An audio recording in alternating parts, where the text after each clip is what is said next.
Hey Capricorn, welcome. So, tingnan natin kung ano yung mensahe para sa'yo.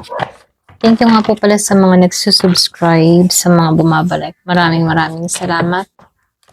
Give me the message for Capricorn. Ano yung mensahe sa'yo?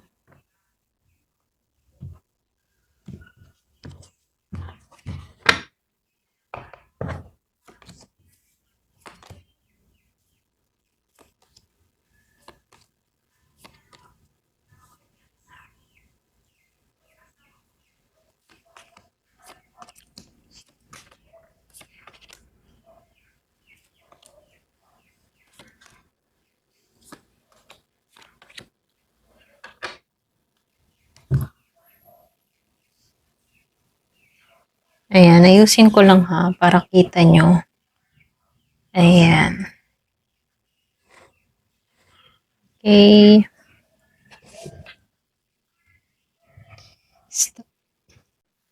Capricorn, nakikitaan ko dito yung Judgment and the Magician. Yung iba sa inyo na nagkaroon ka ng malaking realization, para bang naiintindihan mo na yung katotohanan dito tungkol sa sarili mo, okay? Or kahit sa tao or sa sitwasyon, ano. Dahil dito, yung iba sa inyo na ibabalik mo muli yung katatagan mo at lakas mo. Kung dati, feeling mo, wala kang control sa isang sitwasyon, ngayon hawak-hawak mo na yung steering wheel dito, okay?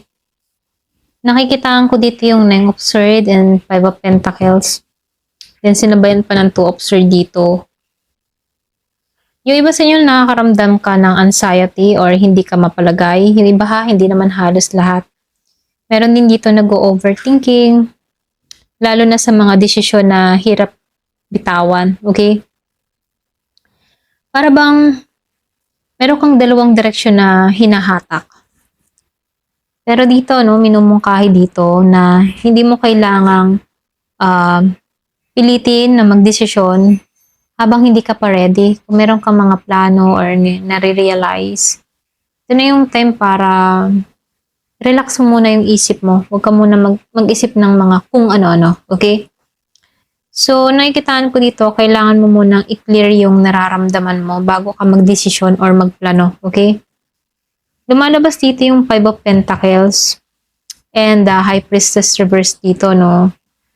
So, may magandang sign dito sa Five of Pentacles kasi yung iba sa inyo, unti-unti ka nang makakaraos, lalo-lalo na sa finance mo. Kumbaga, nakikitaan ko dito, kung naranasan mo yung kakulangan before, tulad ng utang, gastos, feeling stuck pagdating sa pera, unti-unti na itong gagaan. Merong tulong kang marireceive din sa isang tao or pwede rin meron ditong chance na makabawi ka, okay? So, dito, no, sa the Hierophant and the High Priestess dito, no, ayan, pasensya na. Hindi mo sinusunod yung dating paraan, okay? Naghahanap ka ba ng sarili mong estilo? Ito lang nakikita ko dito, no. Pwedeng meron kang desisyon na gagawin or pwede rin meron kang sariling boses na susundin. So, ito yung sign na pagkatiwalaan mo yung sarili mong instinct. Ibang hindi mo kailangang umasa sa sasabihin ng iba, okay? So, may challenge nga lang sa'yo, no? Nakikitaan ko dito sa Seven of Wands and King of Wands reverse dito, okay? So, dito, no, may mga taong kumukontra sa'yo, pwedeng nagdududa or pwedeng parang hindi sang-ayon sa mga plano mo. Pero yung mensahe dito, no, hindi mo naman kailangang i-please ang lahat. Hindi mo kailangan magpaliwanag sa lahat, okay? So, protektahan mo lang yung sarili mo dito. Sapat na yon, lalo-lalo na yung energy mo, okay? So, nakikitaan ko dito, yung iba sa inyo, dito sa Three of Swords, nakaranas ka din ng heartbreak, okay? So, pero ngayon nakikitaan ko dito dahil naka-reverse siya dito. Positive ka ngayon. Kumbaga, very positive ka kasi unti-unti ka nang naghihilom mula sa mga masasakit na pinagdaanan mo sa nakaraan, okay? May acceptance at release dito, okay? So, hindi naman ibig sabihin, okay, na agad lahat, ano. Pero hindi katulad ng dati, na sugatan yung loob mo dito. Kumbaga, malaki yung pagbabago na nangyari sa'yo. Okay? Okay? Excuse me. So, lumabas yung Knight of Swords dito. Then, nakikitaan ko rin dito yung first quarter.